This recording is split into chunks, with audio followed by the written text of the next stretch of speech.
Hi guys, welcome back to my channel. So today is a quick little tutorial, and I got this idea from Project Sparkle. She did a coin envelope shaker, which I've still yet to make, but it's basically the same concept. I was like, let's do bag topper, because I have seen somebody make like a bag topper. It was probably Adriana or Shara, somebody, but I knew that my cellophane bag that I'm using is 5 inches wide, so I knew I needed to cut at least a 5-inch wide rectangle, and then I knew I just wanted to fold it in half, which will be just like this.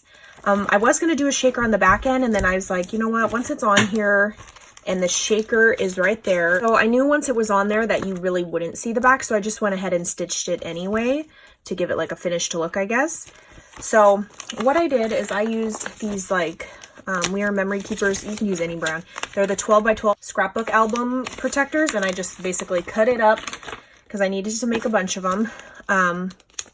Yeah, and I just cut my 5-inch, and then I just gauged how long I wanted the bag topper to come down on the project. So it's about like 1.5 inches. So it's about probably a 3-inch tall. So here's my little rectangle, and I'm just gonna fold this in half before I start stitching anything. And I'm gonna get it, and I'm gonna give it a good crease with my bone folder. And flip it over, bone fold it again.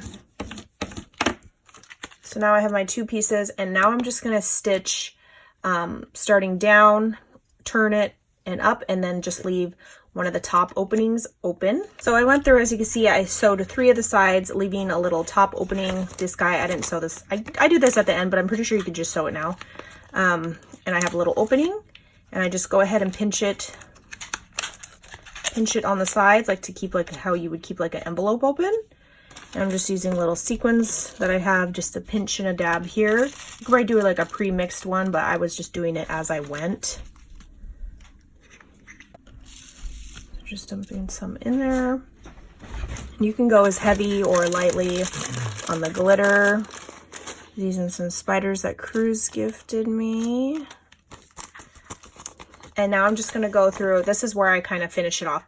I go through and stitch it closed, and then I just continue and then finish the other side. So I'll do that right now. So I just went through and just finished the whole thing off, and then I'm going to cut the little stringy strings as close as I can without it like unraveling and stuff. So now that I have my topper, make sure it's like the right stitch side up. And I'm just going to fold it back in half and go back over it with on the score line eye that I had with my bone folder. And then here's my bag. I just had a piece of paper in here. And then I used my Martha Stewart punch, the blood drip punch on the bottom, because I thought that would add a little something something. So I have to say, you got your embellishment. Obviously those are just sequins. You'll get your little bag topper, and it'll slide right on the top like so.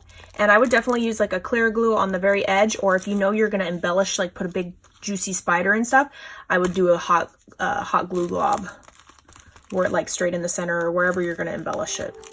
So I think that turned out super cute, and it's a fun way to make a different style of bag topper. Little Black Widow looking. And they kind of look like desk, what are those desk things called with like your name and stuff?